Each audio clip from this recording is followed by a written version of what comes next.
It had to be psychotic.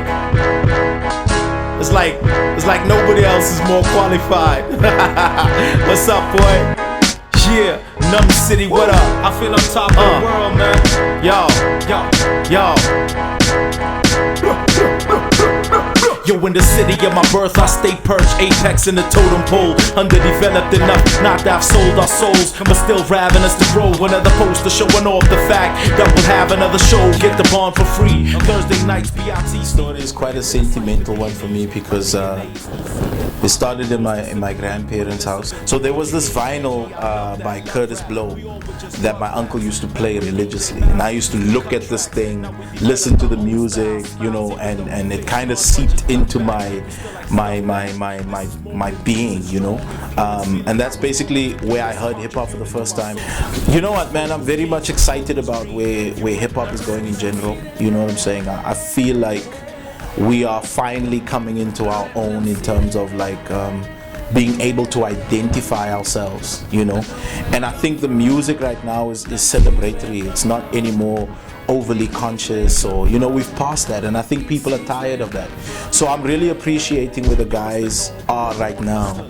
And when I look at like the new breed of MCs that have come through, you know, I'm really excited about it because I feel like, you know, we are making music where we can vibe with the people, you know what I mean? Now we've moved to the 2000s and beyond, and I think like there's a lot more happening in terms of guys being like, yo, we know who we are now and we're celebrating life, you know what I'm saying? So I really appreciate that about where it's going. And also with the new generation, it's easier to access information, which means, you know, a lot more people can actually record. Before it was like a very special thing to get into a recording studio. Now you can buy yourself a mic, you know, for $1,000. You can everybody has a PC, you know, sound card, boom, you're ready to go, you know. So I feel like there's a lot more MCs coming through. Wounds in the belly, nervous about the set, playing beats on the celly, headphone focus, sound check. With me, it's been a thing of always seeing the glass half full. I mean, I spent about 3 or so years in Johannesburg, but my heart has always been the Eastern Cape, you know. What kept me consistent is the fact that, you know, we're building something over here. We're building an industry from scratch, you know, and I think that has kept me going because you kind of find purpose beyond just putting a track together or putting music out there or being self-absorbed in terms of like you just working for yourself. You gotta understand in PE or the Eastern Cape, you're working for everybody, you know what I mean? Because there's no formalized platforms and markets. So this has been an interesting journey for me, and it's kept me going because it's like, you know what I mean, you gotta establish those things, you know, you gotta contribute to establishing those things. So that has kept me going. And as far as just my own music, it's also the thing of I love what I do. I'm passionate about it, you know what I mean? And every year, as old as I'm getting, you learn something new, and that kind of, you know, is one of the biggest driving forces behind what I do. And of course also the people coming back to you and affirming you and saying, yo, Bucks, we love what you do, you know what I'm saying? And yeah, that keeps me going, you know.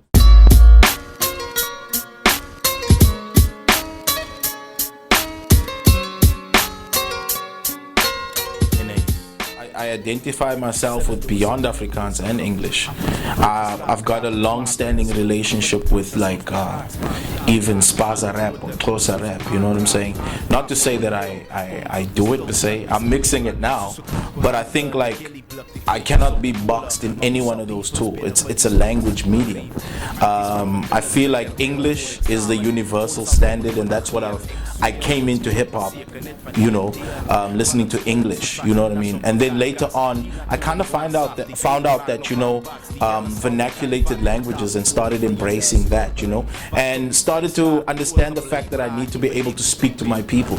You know, a lot of times people are like, yo man, Bucks, like the type of English, first of all English, and then the type of English you use is kind of far-fetched for us, you know. So for me, I really needed to sit back and start to ask myself, do I always want to be over people's heads, you know? So that's where Afrikaans basically came in. English is natural to me, Afrikaans is natural to me. I would even go as far as saying Xhosa is natural to me because that's where I made my name in the township, you know? And cats were spitting in vernac, you know?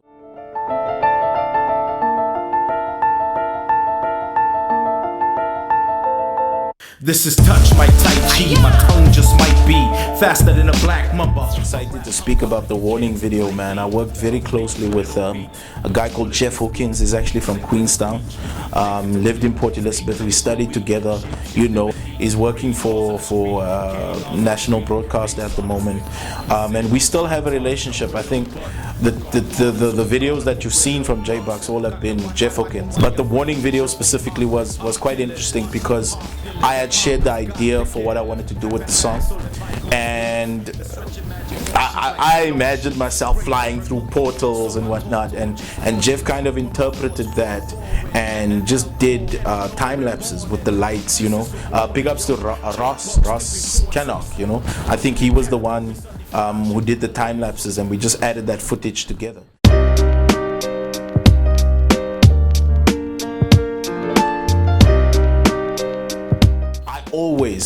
Always try and, you know, influence guys to not just be MCs.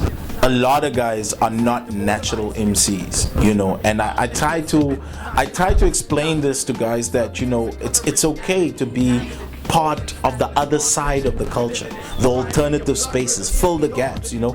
We have too many MCs in the Eastern Cape, first of all, you know. Some guys that you possibly even know will tell you that I preach that message that, you know, don't fiend for the mic so much as the other spaces. So I definitely feel that there's a lot of guys doing great work. I can mention names: Justin Oliphant, Jeff Hawkins.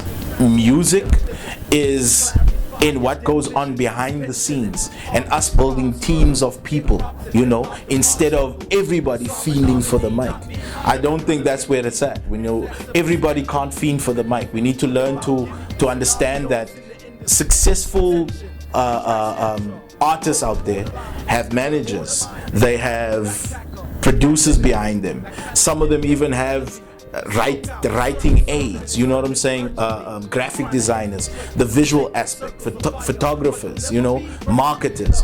We need all these people in the game. Who are the people behind J-Bucks in terms of production, graphics, all that? Who's the team basically? I've been, the closest relationship and the longest standing relationship that I've had is with my best friend, Rushay Boyson, my man Rush. He's been really pushing my music over the years, you know what I'm saying, like since the days of like africasgateway.com. He's really been instrumental in introducing J-Bucks to the internet world, you know. Some of the first producers I worked with, Vincent Fraser, he's had a big influence on me in terms of like, you know, production and helping me understand, you know, the whole industry and music and such. Currently, I'm working with a guy called Ryan For Real. We work together on beats. We started the studio together and we work quite closely together. He's actually a vocalist, but also phenomenal behind the board. I myself make beats as well, dabble in that. Freddie out in Sweden, he's always been a big part of, you know, my journey as well. We're currently working on an EP together. We should be done very shortly. And then the True Side family, you know what I mean? Those guys, Epic the scriptwriter, Psychotic, Jeff Hawkins, Shaik, you know, Hisham, my man Fractal out in Joburg, you know what I'm saying? A guy called Simon as well, been working on a couple of beats with him. DJ Kenichi, B-Boys, G5. I've spread myself so wide, man. Bessie, Sebastian Noah out in Grahamstown. So Zubs, man, I was thinking about the music industry, you know, and just what are the frustrations with the P scene being a radio DJ?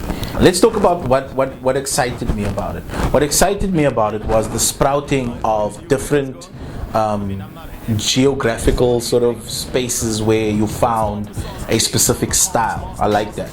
You've got your northern areas hip hop, which is cell phone based, you know what I mean, and it has its own sort of what I would consider like negatives, but very positive in terms of the amount of MCs coming through. Then we can move on to say what's happening in the township, you know, and vernac hip hop and whatnot. You've got your student market, you've got your, you know, neighborhoods, you know, areas. So there's neatly fragmented scenes that is growing, and each one is finding its own identity. However, the biggest problem that I find is that if we have a session in this side of the world, the question is, will we have cats coming from, you know, the UPE or NMMU coming over this side, you know, or the same in the township when I came up? And that takes me back to the conversation we were having earlier, or part of the conversation we were having earlier, is that does J-Buck see himself as Afrikaans or English? No, because I'm a hip hop head, and this is something that I want to communicate to heads out there, is that if you love what you do, you'll appreciate all styles and you'll try to adjust yourself. And I guess I've become that because of the fact that I was in radio, that I could adjust myself to understanding the dynamics of a particular scene, you know, and what influences the style, what influences how they do things, what influences the education and the general approach to the culture is always based on your home influences. And man, I love this, man. Sight music. Yeah, of course. Definition Barack. What would my advice be for the next cat that or group that comes out? Here it is, man. Do not let everybody in your crew rap. You know what I'm saying? Make sure if you find that cat, look at everybody's strengths and push them into a direction that would make the whole package beautiful, the whole package exciting. Because remember, if we're doing a live show, we're gonna need a DJ. You know what I mean? Like, and a lot of cats are ignoring this. You can't have 10 of your homeboys on stage with you busting rhymes.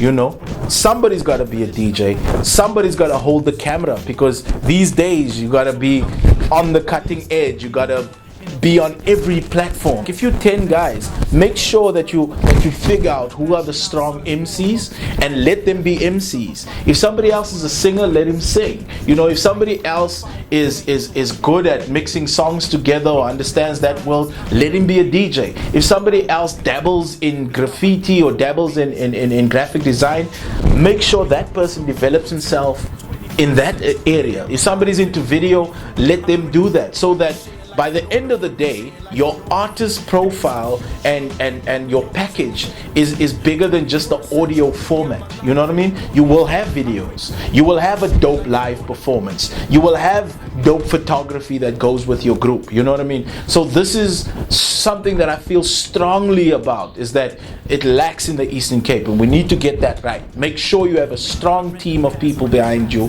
and for goodness sakes, man, we all can't be on the mic, but we all can influence and contribute to us growing as a business. Tales to the metronome, thoughts contained like it's time for us to kind of move on from that. I think, you know, it's time for us to reach the masses in the true sense of the word, and not like, I mean, you go in there and you're performing to a bunch of heads. Nah, man, like, we need to move beyond that, you know.